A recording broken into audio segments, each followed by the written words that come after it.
আসসালামু আলাইকুম। Good, good আপনাকে যুক্ত করা আছে বলেন। জি ভাই, আমার একটা প্রশ্ন ছিল, সেটা হচ্ছে যে অনেক একজন নাস্তিক আমাকে প্রশ্ন করছিল যে যে সে আমি বলছিলাম যে আপনি কেন ধর্ম মানেন না, পরে সে বলল যে সে মরার পরে যদি দেখে যে আল্লাহ তাআলা তাকে বলছে যে তুমি কেন আমাকে মানলো না, তখন সে বলবে যে সে উপযুক্ত প্রমাণ পায় নাই। কারণ এখন ধর্ম তো অনেকগুলো আছে, হাজার হাজার আছে। এখন সবার ক্ষেত্রেই কিন্তু মানে ইসলাম কিন্তু এমন কোনো প্রমাণ দিচ্ছে না যেটা হচ্ছে যে যুক্তি মানে দেখা যে এক কথা ইমান আনতে পারবে। যেমন ওই আমাকে বললো যে প্রত্যেক মানুষের কাছে যদি জিব্রাইল আইসা যে বিধানগুলো বলতো, যেমন আপনার কাছে যদি আসতো যে আসিফ তুমি নামাজ পড়ো এই করো, তাহলে কিন্তু আপনি পড়তেন। এখন একজনের না কাছে ভাই আসছে পড়তাম আবার না। উনাকে না ভাই পড়তাম না। আপনাকে কে বলছে আমার কাছে জিব্রাইল এসে বললে আমি পড়তাম, নামাজ পড়তাম? না, এটা তো প্রুফ, তাহলে তো প্রমাণ পাওয়া যেতেন আপনি পড়তেন তো। প্রমাণ পাইতে প্রমাণ হয়তো যদি জিব্রাইল এসে বলতো বা আল্লাহ যদি স্বয়ং এসে আমার সামনে বলতো তাহলে হয়তো আমি প্রমাণ পাইতাম যে আল্লাহ বলে কিছু আছে। কিন্তু সে যে আমার উপাসনা পাওয়ার উপযুক্ত এইটা তো এখান থেকে প্রমাণ হয় না ভাই। মনে করেন না এই না, আল্লাহ আছে তার কিন্তু আল্লাহ বিধানগুলো তো চরিত্রটা ভালোই। মনে করেন আল্লাহ চরিত্রটা আছে কিন্তু আল্লাহ চরিত্রটা হলো অত্যন্ত বদমাইশ একটা ক্যারেক্টার। সে চায় সে চাইছে নবী মোহাম্মদ দিয়া যুদ্ধবন্দী নারীদেরকে ধর্ষণ করাইতে এবং ধর্ষণ করাইছে। সাহাবীদেরকে হুকুম দিছে যুদ্ধবন্দী নারীদেরকে কাফের মাইয়াদেরকে পাইলে ধর্ষণ করবি, তাদেরকে দিয়ে ধর্ষণ করাইছে। এখন এই রকমের একটা আল্লাহ যদি বাস্তবে অস্তিত্বশীল থাকেও তাহলেও তো সে আমার উপাসনা পাওয়ার উপযুক্ত না, কারণ সে একটা অনৈতিক চরিত্র। সে হয়তো ক্ষমতাবান, সে হয়তো অনেক ক্ষমতা দিয়ে অনেক কিছু করতে পারে, কিন্তু সে তো আমার উপাসনা পাওয়ার উপযুক্ত ব্যক্তি না। আপনার কেন মনে না না, হইতেছে যে সে ক্ষমতাবান, সে মহা সবকিছু? এটা যদি আমি প্রমাণ পাইও যে বিশাল সর্বক্ষমতার অধিকারী কেউ একটা আছে, আচ্ছা ভাই এটা আমি হইলেই বলি আমি যে তার তার কাছে মাথা নত করবো, এটা আপনার কাছে কেন জি মনে জি, হইতেছে? না জি আমি বলি যে উপযুক্ত কেন না, মানে যুদ্ধে হারার পর সেটাই তাদের তো সাথে আমি কি করা বললাম, উচিত? সেটাই তো আমি বললাম যে এই যেই হারামজাদা এই রকমের অনৈতিক বিধানাবলী দিবে সে তো আমার উপাসনা পাওয়ার যোগ্য না। আমি দরকার হইলে মানে জাহান্নামে গিয়া এটা পড়মু। এটা ভাই কিন্তু অনৈতিক এই কেমনে হয় আল্লাহ, মানে? কথাটা ভাই একটু আমি আগে বলি যে শোনেন, কথাটা না আচ্ছা আচ্ছা, শুনলে কিভাবে বুঝবেন আপনি? যেই হারামজাদা বলবে যে কাফেরদের মাইয়া বেটিদেরকে তুমি গনিমতের মাল বানাইয়া রেপ করো, এই হারামজাদার পাছায় তো আমি লাথিও মারবো না। এইটা যত ক্ষমতাবানই হোক না কেন, তা দিয়ে তো আমার কিছু বাল ফালানি যায় না। তুই যা, তোর ক্ষমতা নিয়ে তুই বয়া থাক, তোর পাছায় আঙ্গুল দিয়ে তুই বয়া থাক, তুই যা করার আমারে করিস, জাহান্নামে পোড়াইস আমারে। কিন্তু এই রকমের বিধান যে দিবে, কাফেরদেরকে হত্যা করো, ইসলাম ধর্ম না মানলে কাফেরদেরকে মারো, তাদের মাইয়া মেয়ে মেয়ে মা বোন এদেরকে গনিমতের মাল বানাও, এই রকমের বিধান যে দিবে সে তো একটা অনৈতিক চরিত্র। আমি তো বুঝতে পারতেছি সেটা একটা অনৈতিক চরিত্র। এখন আপনি বলেন ভাই যে এই রকমের বিধান যদি কোনো একটা ক্ষমতাশালী শাসক যদি দেয়, মনে করেন বাংলাদেশের একজন ক্ষমতাশালী শাসক আসলো, অত্যন্ত ক্ষমতা তার, একদম একচ্ছত্র ক্ষমতা সবকিছুর উপরে, সে সবকিছু নিয়ন্ত্রণ করে। এই ক্ষমতার কারণে কি তার কাজটা নৈতিক হয়ে যায় অটোমেটিক বলেন? জি না না, মনে করেন আপনি আপনার ছেলেকে জন্ম দিচ্ছেন, এখন ছেলেটাকে আপনি প্রতিদিন নিয়ে নিয়ে তাকে ধর্ষণ করেন বা মেয়েটাকে নিয়ে প্রতিদিন ধর্ষণ করেন। আপনি তাকে জন্ম দিচ্ছেন, এইটা কি আপনাকে এই অধিকার দেয় যে আপনি এই কাজটা করতে পারেন? না না, যেটা খারাপ কাজ ওইটা তো সবসময় খারাপ, যেই করুক। তাহলে যেটা খারাপ কাজ সেটা যদি খারাপই হয়, সে যেই করুক না কেন, যত বড় ক্ষমতাশালী করুক না কেন, সেটা যদি খারাপই হয়, তাহলে সেই চরিত্র কিভাবে আমার উপাসনা পাওয়ার উপযুক্ত? এটা আমাকে বলেন এবার। না না, আমি বলতে চাচ্ছি যে যুদ্ধে হারার পর মানে আমাদেরকে পাইলে তারাও তো হত্যা করবে নাকি? তো তাদের ক্ষেত্রে আপনি খারাপ তারা বলছেন না হত্যা কেন? করবে কি করবে না সেইটার উপরে ভিত্তি করে তো আমি আমার নৈতিকতা নির্ধারণ করব না। তারা কি করবে, আর একটা ভাই বাঘ আমারে পাইলে একলা পাইলে কামড় দিবে, এই জন্য তো আমি বাঘরে একলা পাইলে কামড় দিব না। আমি চেষ্টা করব, বাঘ যেহেতু একটা বন্য প্রাণী, তার স্বভাবই এরকম, আমি বুঝবো যে বাঘ একটা বন্য প্রাণী, তার স্বভাবই এরকম, সে আমার একলা খালি পাইলে আমার খাইতে যাবে, তার ক্ষুধা লাগবে, সে খাইতে যাবে। এই জন্য তো আমি তাকে এই একলা পাইলে তো মেরে ফেলবো না, আমি তাকে আরো রক্ষা করার চেষ্টা করব। সে একটা বন্য প্রাণী, তাকে আমার রক্ষা করতে হবে। আমি একজন বুদ্ধিমান মানুষ, আর সে একটা কম বুদ্ধির বাঘ, এই জন্য আমার উপর দায়িত্ব বর্তাবে তাকে, তার জীবনটা রক্ষা করা। আমি কেন তাকে একলা পাইলা কামড় দিতে যাব? আমাকে যদি একটা পাগলা কুত্তা কামড় দিতে যায়, আমি তো তাকে কামড় দিব না। আমি তাকে একটা মানে হাসপাতালে নিয়ে যাবো, যেন এই পাগলা কুকুরটা, যদি পারি আমি, পাগলা কুকুরটার যেন জীবনটা রক্ষা হয়। তারপরে যদি জীবন রক্ষা না হয়, তখন তাকে শান্তিপূর্ণ একটা মৃত্যু যেন তার ঘটে, সেটা আমি চেষ্টা করব। আমি তো তাকে কামড় দিব না। কোন ভাই বলতে মুমিন চাচ্ছি যদি, যে আমি তো একজন নাস্তিক, তাই না ভাই? আপনারা তো মুমিনরা তো নাস্তিকদের বিরুদ্ধে আক্রমণাত্মক জিহাদ করতে পারেন এবং তাদের মা বেটিকে গনিমতের মাল বানাইতে পারেন। আপনার কি মনে হয় আপনি তো এটা করবেন? অবশ্যই আপনার ধর্মে আছে, আপনারা নাস্তিকদের সাথে এটা করবেনও। আপনার কি মনে হয় আমি যদি কখনো যুদ্ধে জিতি, আপনার মা বোনরা আমি গনিমতের মাল বানাবো? এটা আপনার মনে হয়? ভাই এমনে উচিত তো না, কারণ আমি তো এটা কখনো চাবো না আমি যে করব কি করব আমার না, আমি কি করব বলে আপনার মনে হয়? মানে আমি তো শিওর না, করতেও পারেন বা নাও পারেন, আমি এটা আপনার ইচ্ছা। আমি এত বছর ধরে এই বিষয়ের উপরে মানে তর্ক করি, এত বছর ধরে এই বিষয়টারে আমি সমালোচনা করি, আপনার মনে হইতেছে আমি করতে পারি নাকি? না না, এটা তো আমি শিওর না, মানে আমি গ্যারান্টি দিতে পারি না তো। আমি এত বছর ধরে যে জিনিসের সমালোচনা করলাম, আপনার মনে হইতেছে যে এটা আমি করতেও পারি নাকি? না না, আপনি করবেন না, আপনি। আর আপনার তো ধর্মে এটা আছে, তাহলে আপনি তো করবেন। আমি তো জানি যে আপনি এটা করবেন, আপনার ধর্মে আছে। তারপরেও তো আমি করব না এটা। আচ্ছা ভাই, তাহলে আমি আমি ক্লিয়ার করি মানে। ভাই জিনিস, তারপরে আমি কেন এটা করা থেকে বিরত থাকবো? আমি তো ভাই আমি যদি একটু জানি, বুঝি। আপনি ভাই কথাটা শুইনা বুঝা উত্তর দেন। আমি যদি এটা জানি জি না জি থাকি যে আপনি এটা করবেন, আপনার ধর্ম এটা আপনার শিক্ষা দিচ্ছে, আপনি নিজেও একজন মুসলমান, নবীর উম্মত, আপনি এটা করবেন, এটা আমি গ্যারান্টি দিয়ে কইতে পারি যে আপনি এটা করবেন, কারণ আপনি তো মুসলমান। কিন্তু আমি তো আপনার সাথেও এটা করব না। মুসলমান জানি না, আপনি যে এটা করবেন এটা জানি না, তো আপনার সাথে আমি করব না। আপনার সাথে আমার ফাইট হইলে আপনার সাথে আমার ফাইট, এখানে আপনার মা বোনের কোনো কিচ্ছু নাই এখানে। ভাই, তাহলে আমি এটা জিনিসটা কিভাবে, কি এরকম। আপনার মা বোনকে গনিমতের মাল বানাবো না, এই নৈতিক সিদ্ধান্তে আমি আসলাম কেমনে? বুঝান আমাকে। আচ্ছা ভাই, আমি একটু মানে প্রথম বিষয়টা ক্লিয়ার এই হয়েছে। জিনিসটা আমাকে একটু জিনিসটা আগে একটু বুঝান। এই জিনিসটা আমাকে আগে ভাই, একটু বুঝান যে আমি কিভাবে ভাই, এই নৈতিক সিদ্ধান্তে আসলাম, যে আমি জানি আপনি করবেন, তারপরে আমি আপনার মা বোনের সাথে এটা করব না। আমি জানি আমার ভাই, মা বোনরা পাইলে আপনি গনিমতের মাল বানায় লয়ে যাবেন, আমার মাইরা আমারে জবাই কইরা আমার মা বোনরে আপনি লয়ে যাবেন, এটা আমি জানি। কিন্তু আমি আপনার মা বোনের সাথে সেটা করব না। এই নৈতিক সিদ্ধান্তে আমি কিভাবে পৌঁছাইলাম, এটার উত্তরটা দেন। জি জি ভাই, এর আগে আমি একটু বলি যে মানে না, এর জিনিসটা আগে কি না, এর এরকম আগে যে না, এর আগে আপনাকে না, আমি এর আগে না, মেরে। এটার উত্তরটা আগে দেন, তারপর আপনি অন্য কথা আচ্ছা, বললেন। এটা মানে আপনি শিওর হয়েছেন যে আমার ধর্ম থেকে যেহেতু বলা আছে, বা যেহেতু আমাদের আদর্শ বা মানে পূর্বে এটা করা হয়েছে, এটা থেকে আপনি আপনারা বলছেন। এটা করছেন, ইতিহাসে এটা করছেন, আপনার ধর্মে আছে, জি, আপনার নবী করছে, হ্যাঁ হ্যাঁ, সাহাবীরা করছে, খিলাফত আমলে এটা হইছে। ইউরোপের মেয়েদেরকে গনিমতের মাল বানাইয়া আপনার মানে ইসেরা এগুলা এই কাম করছে। ভারতের মেয়েদেরকে গনিমতের মাল বানাইছে। জি ভাই। ভারতের অসংখ্য মানে নারীকে গনিমতের মাল বানাইছে আপনার মানে যারা ভাই আমি শাসকরা একটা ছিল। জিনিস মানে এখন একটা আপনাকে আমি জিনিস। জিজ্ঞেস করতেছি যে এই নৈতিক সিদ্ধান্তে আমি কিভাবে আসলাম যে আপনারা তো এটা করবেন, আমি আমার কাছে এভিডেন্স আছে। কিন্তু আমি তো এটা করব না, এই সিদ্ধান্তে আমি কিভাবে আসলাম? তাহলে আপনি যে মানে একটু আগে এটা যুক্তি দিলেন, ভাই ওরাও তো করতো, তাহলে আমরা করবো না, করলে সমস্যা কোথায় ভাই? ওরাও তো, কাফেররাও তো আমাকে মা বাড়িকে পাইলে ধর্ষণ করতো ভাই, তাহলে আমরা একটু ধর্ষণ করছি, তাহলে সমস্যা কোথায় ভাই? এই যুক্তি যে দিলেন, এই যুক্তিটা তো এখানে তাহলে খাটতেছে না তো। জি জি, মানে এটাই বলছি, মানে এটা কি আপনাকে যুদ্ধ হলে পরে কি আপনার ঘর থেকে, এটা কি ইসলামে আছে নাকি যে আপনাকে হত্যা কইরা পরে আপনার ঘরে যে মা বোন আছে ওরা তো নির্দোষ, যে ওদেরকে কি আমরা দাসী বানাবো? অবশ্যই এমন আছে, আছে নাকি? 100%, হাজার হাজার বার দেখাইছি এই জিনিস। মানে কি করেন ভাই, পাগল নাকি আপনি? ওরা মাথা দোষ, মানে, ওরা দোষ না করলেও, কিছু না করলেও। অবশ্যই ওরা দোষ না করলো, ওদের মানে কাফেরদের যাবতীয় নারী শিশুরা গনিমতের মালে পরিণত হয়। তাদেরকে নিয়ে বাজারে বিক্রি করা হয়, কিছুকে বাজারে বিক্রি করা হয়, কিছুকে যৌনদাসী হিসেবে রাখা হয়। মানে মানে আপনাকে হত্যা রায়হানাকে করা হলে কি পরে রায়হানাকে অটোমেটিক দাসী নাকি? রায়হান মোহাম্মদের যে দাসী রায়হানার পাইছিল কোথায় কোন? দাসী তো যুদ্ধে হারার পরে হয় দাসী, রায়হানারে, ওইখানে। মোহাম্মদের যে দাসী রায়হানারে পাইছিল কোথায় কোন?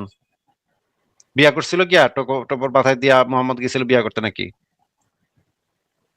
না ভাই, রাইহানা দাসী শুনি নাই আর কি, মানে এই নামে দাসী শুনি নাই। এইটা আমি হইতে পারে। দাসী তাই শুনেন নাই আপনি? আশ্চর্য ভাই, তাহলে আপনি কি মানে কথা বলতে আসছেন না না কেন? না, রাসূলের যে অদ্ভুত। রাহিনা নামক দাসী ছিল এটা জানি না আর কি, মানে মারিয়া কিপ্তিয়া ছিল আর একটা কে জানি ছিল, তো এই নামটা শুনি না আর কি। কি অদ্ভুত কাণ্ড কারখানি। ঠিক আছে, আমরা তাহলে রায়হানার ঘটনাটা একটু দেখি, রায়হানার সাথে কি ঘটছিল সেটা আমরা একটু দেখি। আপনি একটু আমাদেরকে পড়ে শোনাবেন যে রায়হানার সাথে কি ঘটছিল। সাফিয়া বিন ইবনে হুয়া ইবনে আখতাব, তার সাথে তো ঘটছিলই। রায়হানার সাথে কি ঘটছিল সেটা আমরা একটু দেখি। আপনি একটু আমাদেরকে এখান থেকে পড়ে শোনান তো ভাই, এখানে কি লেখা? আচ্ছা, এটা পড়তে কষ্ট হইলে বললেন, আমার কাছে লিখিত ভার্সন আছে। আচ্ছা, লিখিত ভার্সনটাই পড়েন আপনি। আহ, এইখানে প্রশ্ন আমি কি? পুরা টেক্সটটা দিয়ে দিছি, যদিও এআই দিয়ে করাইছি, এই টেক্সটটা কাজ সহজ করার জন্য এআই দিয়ে করাইছি। এখানে দেখেন, আচ্ছা ঠিক আছে, আমি সরাসরি বই থেকে এটা কি দেখাই। হাদিস? এটা আল বিদা বা নিহায়া গ্রন্থ। জি। রায়হানা বিনতে জায়েদ, রায়হানা ছিলেন জায়েদ রায়হানা বিনতে জায়েদ ছিলেন বনু নাজির গোত্রের, তবে কেউ কেউ বলেছেন বনু কুরাইজা। ওয়াকিদি আরো বলেন রায়হানা বিনতে জায়েদ ছিলেন বনু নাজির গোত্রের এবং তিনি এই গোত্রেই বিবাহিতা ছিলেন। রাসূল তাকে নিজের জন্য বাছাই করে নিয়েছিলেন। এই বনু নাজির আর বনু কুরাইজা গোত্রের সাথে কি হয়েছিল ভাই? ওদেরকে বের করে দেওয়া হয়েছিল মদিনা থেকে। ওরা কি যুদ্ধ করতে আসছিল? না না, বনু কুরাইজা আসছিল না, মানে রাসূল বনু গেছিলেন, নাজিরও কারণ আসে নাই, ওরা প্রস্তুতি বনু নিচ্ছিল। নাজিরও আসে নাই, বনু নাজিরকে আকবরায় গিয়ে আক্রমণ করা হয়েছে। ওরা কি কিছুই করছিল না? কিছুই করছিল কি করে নাই, এই রায়হানা কিছুই করে নাই, ওইটা নিয়ে আলোচনা করতে হইলে তো ওরা কিছু করছিল কি করছিল না সেটা নিয়ে আচ্ছা আলোচনা ভাই। করতে হইলে ডিটেইলসে আলোচনা করতে হবে বনু নাজির এবং বনু কুরাইজা গোত্রের। সেই আলোচনাতে আমি যেতে চাচ্ছি না।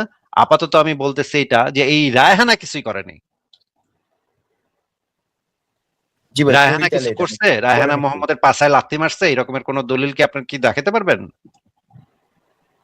না না ভাই, আগে পড়ি জিনিসটা একটু বুঝি যে আচ্ছা পড়েন, রায়হানার হ্যাঁ বিষয়টা কি। পড়েন, ঠিক আছে পড়েন। যে রায়হানা বিনতে জায়েদ বনু নাজির গোত্রীয় মতান্তরে কুরাই, এই লেখাটা একটু অস্পষ্ট এখান থেকে আছে, নিচ থেকে বলি। ওয়াকিদি রাদিয়াল্লাহু তাআলা আনহু আরো বলেন রায়হানা বিনতে জায়েদ ছিলেন বনু নাজির গোত্রের এবং তিনি এই গোত্রেই বিবাহিত ছিলেন। রাসূল তাকে নিজের জন্য বাছাই করে নিয়েছিল। তিনি ছিলেন সুন্দরী মহিলা। রাসূল তাকে ইসলাম গ্রহণের প্রস্তাব দিল। তিনি ইহুদি ধর্ম পরিত্যাগে অস্বীকৃত হন। তখন রাসূল তাকে পরিত্যাগ করে রাখলেন এবং মনে মনে তার আচরণে ব্যথা পেলেন। পরে ইবনে সুবা সালাবকে ডেকে পাঠিয়ে তার সঙ্গে নবী সাল্লাল্লাহু আলাইহি সাল্লাম বিষয়টি আলোচনা করলেন। ইবনে সুবা বলেন, আমার পিতা মাতা আপনার জন্য উৎসর্গিত, সে ইসলাম গ্রহণ করবেই। তিনি তখন বের হয়ে গিয়ে রায়হানার কাছে পৌঁছলেন এবং তাকে বলতে লাগলেন, তুমি তোমার স্বগোত্রের অনুগামী হয়ে থেকো না, তুমি তো আচ্ছা দেখছোই ঠিক আছে, আমরা বুঝতে পারলাম যে ইহুদি একজন রায়হানাত, সে একটা ইহুদি গোত্রের ছিল, তাকে মোহাম্মদ গনিমতের মাল হিসেবে নিজের করে নিয়েছিল। এখানে আমরা দেখি নিচে কি বলা আছে। রাসূলুল্লাহ সাল্লাল্লাহু আলাইহি সাল্লাম বনু কুরাইজাকে পরাজিত করার পরে রায়হানা বিনতে আমর নিজের জন্য একান্ত করে নিলেন। নবী এর ওফাত পর্যন্ত তার নিকটই মালিকানাধীন ছিলেন। তিনি ইহুদি ধর্ম ব্যতীত অন্য কিছু গ্রহণে অস্বীকৃতি জানালেন। আহ এরপরে ইবনে ইসহাক তার ইসলাম গ্রহণ সম্পর্কিত পূর্বোক্ত বিবরণ উল্লেখ করেছেন। ওয়াকিদি বলেন পরে রাসূলুল্লাহ তাকে এর বাড়িতে পাঠিয়ে দিলেন। আহ এই মহিলা তো ইসলাম গ্রহণ করতে অস্বীকৃতি জানাইছিল। এখানে আরো দেখি কি বলা আছে যে তিনি ছিলেন তিনি ছিলেন সৌন্দর্যের অধিকারিণী। পরে বনু কুরাইজা নারীদের বন্দী করা হলে বন্দিনীদের রাসূলুল্লাহর সামনে উপস্থিত করা হলো। রায়হানা বলেন রাসূলুল্লাহর সামনে যাদেরকে উপস্থিত করা হলো তাদের মধ্যে আমিও ছিলাম। তার আদেশে আমাকে পৃথক করে রাখা হলো। এই বর্ণনাটা পড়তে পারতেছেন? জি জি। তাহলে মানে বনু কুরাইজা গোত্রকে যখন মানে ইয়া করা হইলো, স্লটার করা হইলো, তারপরে মেয়েদেরকে, সে ছিল সেই মেয়েটা ছিল খুবই সুন্দরী, রায়হানাকে মানে লাইন ধইরা আইনা দাঁড় করাইলো। গনিমতের মাল সব মেয়েদেরকে লাইন ধরে দাঁড় করাইলো। এদের মধ্যে থেকে রাসূলুল্লাহ বাইছে নিল রায়হানাকে, যেহেতু রায়হানা সুন্দরী যেহেতু বাইছে নিল। আচ্ছা নিচে লেখা, আর যে কোনো গনিমত তার একান্ত কিছু অধিকার থাকতো তাকে পৃথক করে রাখা হলে তিনি আমার ব্যাপারে আল্লাহর নিকট ইস্তিখারা কল্যাণবহ সিদ্ধান্ত কামনা করলেন। পরে কিছুদিনের জন্য আমাকে উম্মুল মুনজির বিনতে কায়েসের বাড়িতে পাঠিয়ে দিলেন। মানে মোহাম্মদ ওই একজন সাহাবীর বাসায় রাখছিল, তার পাশে গিয়ে আর কি ঘটর মটর করতো, তার পাশে গিয়ে রেপ টেপ করতো। বছরে তিনি পুরুষ বন্দীদের মৃত্যুদণ্ড দিলেন এবং নারী বন্দীদের বাটোয়ারা করে দিলেন। পরে রাসূলুল্লাহ আমার কাছে আগমন করলে আমি লজ্জায় পাশে সরে রইলাম। তিনি আমাকে ডেকে তার সামনে বসালেন, বললেন, তুমি আল্লাহর রাসূলকে গ্রহণ করলে আল্লাহর রাসূল তোমাকে নিজের জন্য তোমাকে গ্রহণ করবেন। আমি ইসলাম গ্রহণ করলে রাসূলুল্লাহ আমাকে মুক্ত করে দিলেন এবং আমাকে স্ত্রীরূপে গ্রহণ করলেন। এই বর্ণনাতে বলা আছে তিনি স্ত্রীরূপে গ্রহণ করছিলেন, কিন্তু অন্যান্য অনেকগুলো বর্ণনাতে বলা আছে সেই মেয়েটা কখনো মানে মুসলমানই হয় নাই, তা সে সারা জীবন দাসী ছিল, দাসী হিসেবেই থাকতে পছন্দ করছিল। সে নিজেও একটা কথা আচ্ছা ভাই, বলছিল যে আমাকে দাসী সেই হিসেবেই মেয়েটা রাখেন, দাসী হিসেবেই ভোগ করেন, আমি আপনার সেই বিয়ে করব মেয়েটা না। কি চাইলে ভাই যদি বলতো যে আমাকে মুক্ত করে দেন, এটা কি আছে বিধান নাকি? মানে সে আর কোনো, মানে দাসী না হলে মৃত্যুদণ্ড এমন নাকি? মুক্ত করে দেন বা আমি আমি বুঝলাম না আপনার প্রশ্ন। সে এই মানে এরা তো মানে বন্দি ওই মেয়ে, রায়হানা বন্দি যদি দাবি করতো যে আমাকে ভাই মুক্ত করে দেন একটা বা। কথা, একটু কথা শোনেন। আপনার আমার প্রশ্নটা আগে, কথাটা আগে ভালো করে শুনে তারপর উত্তর দেওয়া শুরু করেন। এই মেয়েরা তো বন্দি মেয়ে, বন্দি মেয়ে চাইলেই তাকে ছেড়ে দিবে, তাহলে বন্দি করছে কেন ভাই? আশ্চর্য কথাবার্তা, আমি তো বুঝলাম না। একটা মেয়ে আচ্ছা ভাই, যদি সে যদি চাইলেই তাকে ইসলাম ছেড়ে গ্রহণ দেওয়া করতো হয়, তাহলে কি ছেড়ে দিত? মানে সে তাহলে যদি তো তাকে এই ইসলাম যে গ্রহণ করতো তাহলে কি দাসী বানাইতো? তাহলে তো তাকে বিবি বানাইতো। এই যে এখানে মোহাম্মদ অফার দিচ্ছে, তোমার আমি, তুমি ইসলাম গ্রহণ করলে তোমার আমি বিবি বানাবো, সেটা রিফিউজ করছে সেটাকে। কিন্তু আপনি যে বললেন যে ইসলাম গ্রহণ করলে তাকে না, সে যদি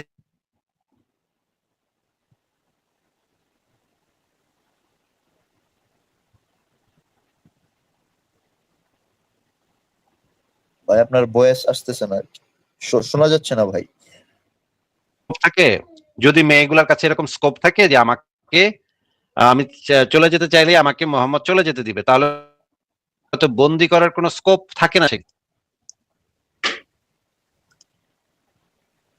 এই জিনিসটা তো একটু হ্যাঁ, গুড। আপনি অন্যরকমই যে একটু বলেন যে তাহলে বন্দি বন্দি করবে কেমনে? তাহলে যদি সেই মেয়েদের যে কোনো সময় যদি বলে আমাকে মুক্ত করে দেন, তখনই যদি তাদেরকে মুক্ত করে দেওয়ার বিধান থাকে, তাহলে বন্দি করার স্কোপই তো তাহলে থাকে না। বন্দি করে জি মানুষকে জি নিয়ে আসে তো তার কোথাও যাওয়ার অধিকার নাই, এইটাই তো হচ্ছে বন্দিত্ব। ভাই, এই জিনিসটা তো তার একটু একজন মানে মানুষের জুলুম হয়ে গেল, এক- ওই মেয়ের সাথে তো জুলুম হয়ে গেল। একজন একজন মানুষের যেখানে ইচ্ছা যাওয়ার অধিকার নাই, এইটাকেই তো বন্দিত্ব বলে। আমার যদি যেখানে ইচ্ছা যাওয়ার অধিকারই থাকে, তাহলে তো আর এটা বন্দিত্বই না। জি জি তাহলে তো বন্দি করে এই মেয়েদেরকে, এই রায়হানা কি দোষ করছিল এবার একটু বলেন তো, যে রায়হানার কি মানে মানে মোহাম্মদের পাশায় কি বাঁশ দিয়ে ঢুকাইছিল রায়হানা? ভাই, এইভাবে চিন্তা করলে যে রায়হানার জায়গায় যদি নিজেকে চিন্তা করি তাহলে তো এটা আমার কাছেও জুলুমের মতো, যে একটা অত্যাচার হইতেছে। কারণ কিছু করার নাই যে আমার স্বামী যুদ্ধ করে মারা গেছে, এখন আমি অন্য ধর্মে আছি, যে আমাকে নিয়ে বিক্রি করে দিল বা আমার ইচ্ছার বিরুদ্ধে কিছু করলো, এটা যদি নিজের দিয়ে চিন্তা করি তাহলে জিনিসটা একটু মানে খারাপ কেউ লাগে কোনো নাকি? নিজের মানুষের তো পরিবারের মানবে উপরে না। আসলে খারাপ লাগে, কিন্তু অন্যের পরিবারের জি উপরে জি হইলে, কাফেরদের পরিবারের উপরে হইলে আপনার ভালো লাগে নাকি? না না না, মানে আমার ক্ষেত্রে এরকম না, মানে নিজের ক্ষেত্রে যদি খারাপ লাগে তাহলে মানুষ হিসাবে তো অন্যটাও খারাপ লাগার উচিত। কারণ একটা খারাপ মানুষের লাগা তো সাথে অবশ্যই তো উচিত। খারাপ লাগা তো অবশ্যই উচিত, কিন্তু ভাই আমরা তো দেখি মুমিনরা বলে যে ভাই ওরা তো কাফের, ওরা তো কাফের, মানে কাফেরদের সাথে তো ঠিকই আছে, ওদের এটা শাস্তি, এটা তো হইতেছে আমার কোনো নবী শাস্তি দিচ্ছে। আচ্ছা, আমরা একটা ভিডিও দেখি, এই যে গনিমত যে বানাইতো, এই গনিমত বানাইতো কেন, সেইটার একটা ভিডিও আমরা একটু দেখে নিই। এক সেকেন্ড একটু অপেক্ষা করেন। এইটার একটা ব্যাখ্যাও দিচ্ছে একজন আলেম। এই ব্যাখ্যায় অবশ্য সঠিক ব্যাখ্যা। মানে মেয়েদেরকে কি কারণে তারা গনিমতের বানাইতো, সেটার মানে ভয়ঙ্কর ভয়ঙ্কর কথাবার্তা আছে। আমরা একটু দেখি যে এই যে এই গনিমতের মাল যে মেয়েদেরকে বানাইতো, এটার মানে মূল উদ্দেশ্যটা কি বা মূল কারণটা কি। আচ্ছা, কই গেল? হ্যাঁ, আমরা একটু দেখি, এই ভিডিওটা একটু দেখে নিই। হ্যাঁ,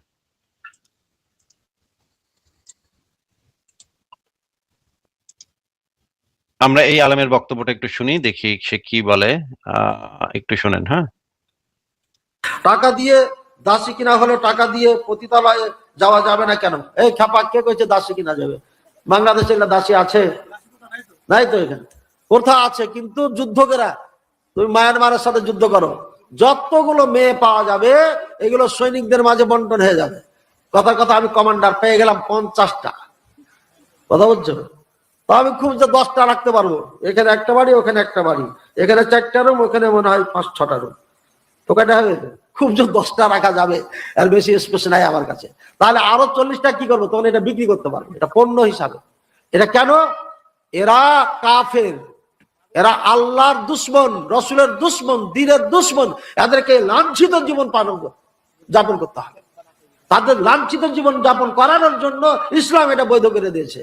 কিন্তু আপনার আমার স্বাধীন মেয়েকে এটা করা যাবে না, হারাম।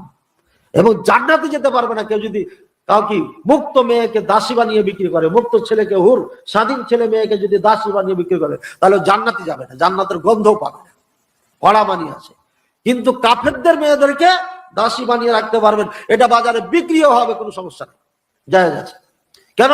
তাদেরকে এই লাঞ্ছিত জীবন মেনে নিতে হবে, এই জন্য যে তারা আল্লাহ দুশ্মন, রসুলের দুশ্মন, দ্বীনের দুশ্মন। বুঝেছেন? এই জন্য লাঞ্ছিত জীবন তাদের জন্য। আচ্ছা ভাই, কি বললো একটু বুঝা বলেন তো, এই আলেম কি বললো? মানে এইখানে সে বলল যে এটাই তাদের সাথে করা উচিত। কারণ তাদের হচ্ছে এটা লাঞ্ছিত করবে বা এমন কিছু একটা বললো, যে এটাই তাদের মুসলমানদের সাথে এটা করা যাবে না, মানে মুসলমান নারীরা স্বাধীন মুসলমানরা থাকবে। স্বাধীন, এটাই বললো। আর মানে কাফেরদের মেয়েদেরকে বাজারেও বিক্রি করা যাবে, আবার মানে সেক্স স্লেভও বানানো যাবে নাকি? আচ্ছা ভাই, মানে ধর্মের এই জিনিসগুলা কারেকশন করা যায় না?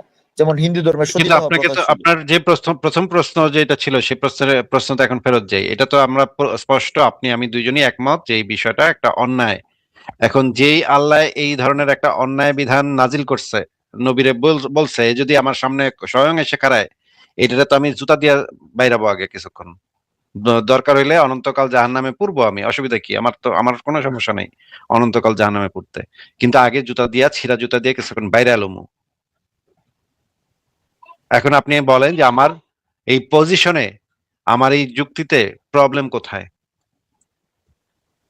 ভাই এই ক্ষেত্রে আমি বলবো যে ধরেন আমরা যুদ্ধ করলাম, এখন আপনার ছেলেকে ধরে গোলাম বানাই দিল, আপনার ছেলে তো দোষ নাই, কারণ সে ইসলাম বুঝেই নাই। তার অন্তত টাইম দিলেও তো একটা কথা ছিল যে 1 মাস টাইম দিলে মানে। ইসলাম বুঝলেও তার এই অধিকার আছে, কোন একটা বিশ্বাস সে একসেপ্ট করবে নাকি একসেপ্ট করবে না, এই জন্য তাকে কেউ দায়বদ্ধ করতে পারে না। বিশ্বাসটার কোনো, কে কোন বিশ্বাস করবে সেটার জন্য তাকে কোনো কেউ দায়বদ্ধ করতে পারে না।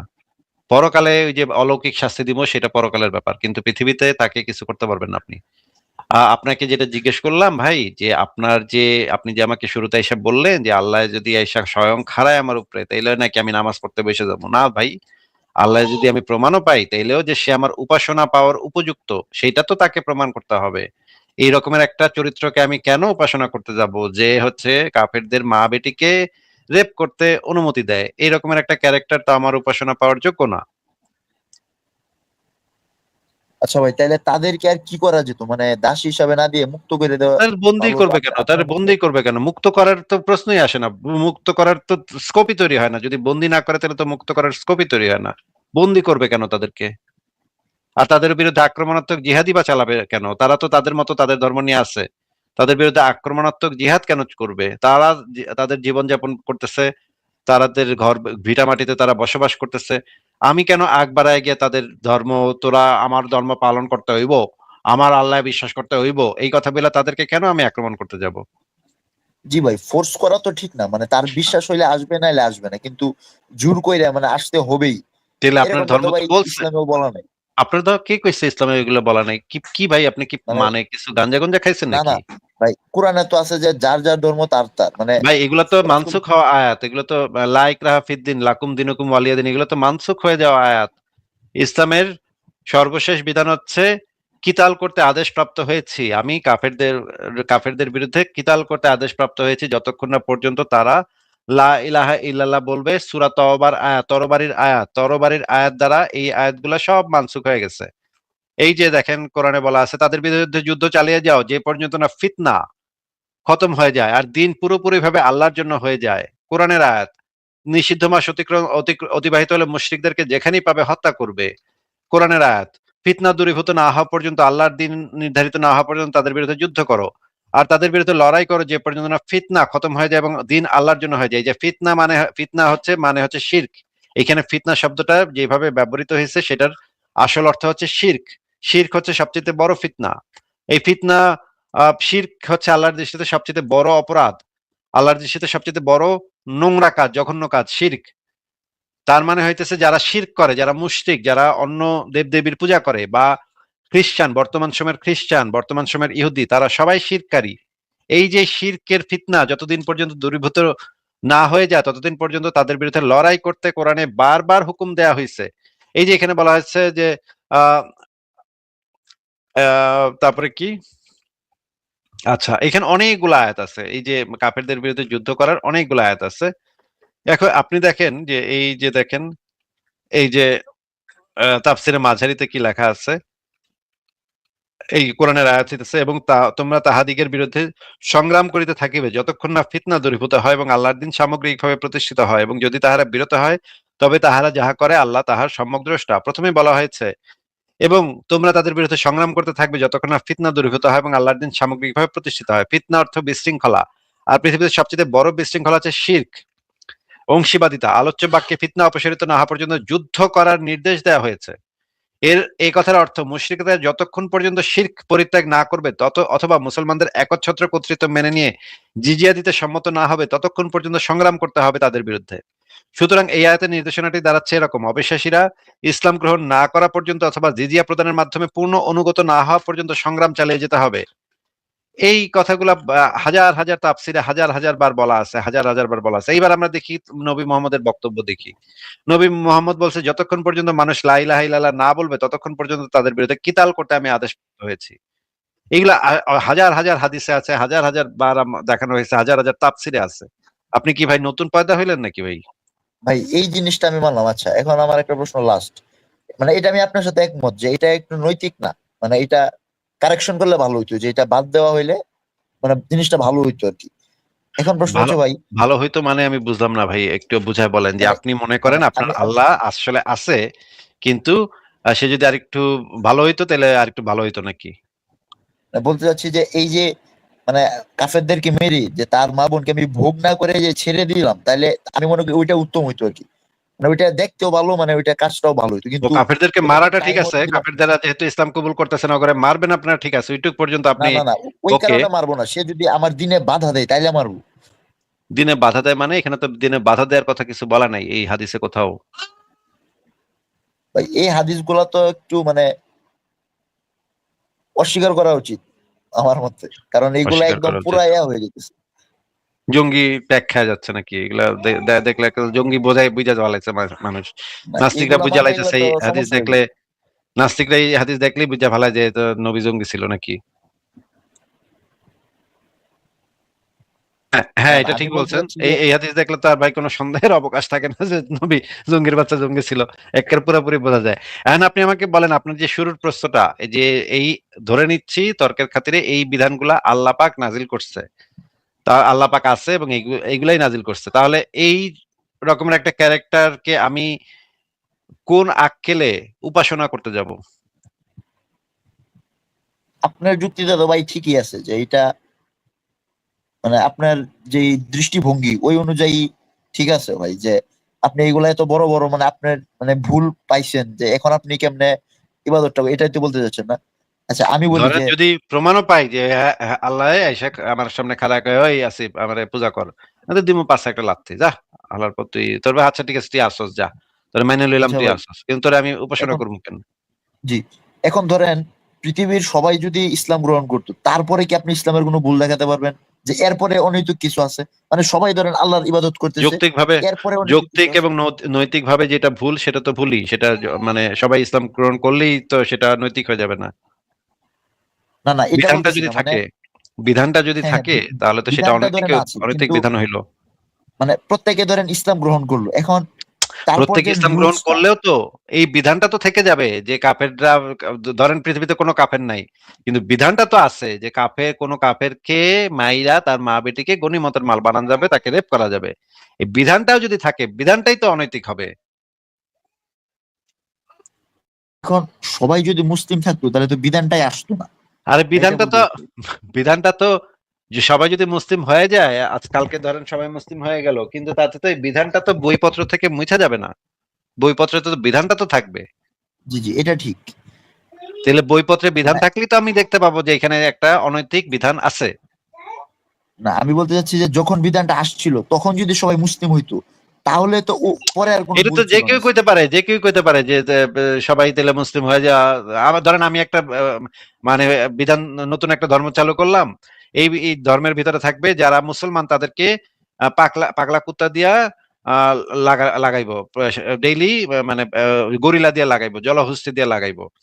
তারপরে আমি আপনার যদি যুক্তি দিই যে ভাই আজকে যদি আমার ধর্ম সবাই মানে বিশ্বাস করে লইতো মুসলমান না, তাহলে তো ভাই এই এই বিধান নিয়ে আইতো না। বিধান তো আইসি হইলো গিয়া তোরা মুসলমান এখনো আসো, সেই জন্য তো এই বিধানটা আইছে। আমি আজকে ধর্ম চালু করলাম, আজকে যদি তোরা সব মুসলমানরা আমার ধর্মটা কবুল করে লস, তাহলে তো আর আমি ওই খারাপ বিধানটা দিতামই না, যে জলহস্তি দিয়ে তো করে পুন্দামু তো করে পাছা মানুম, এই বিধানটা তো আইতোই না। এখন যদি আমি এই যুক্তি দেই, তাহলে আমার বিধানটা কি তাতে নৈতিক হবে ভাই? না ভাই, আচ্ছা ভাই, কথা বলে ভালো লাগলো ভাই, আমি এই জিনিসগুলো নিয়ে একটু ভাববো আর কি, পরে আরেকদিন যুক্ত ঠিক হবো আছে, না। ঠিক আছে, তাহলে আচ্ছা। আপনাকে বিদায় দেই, ভালো থাকেন।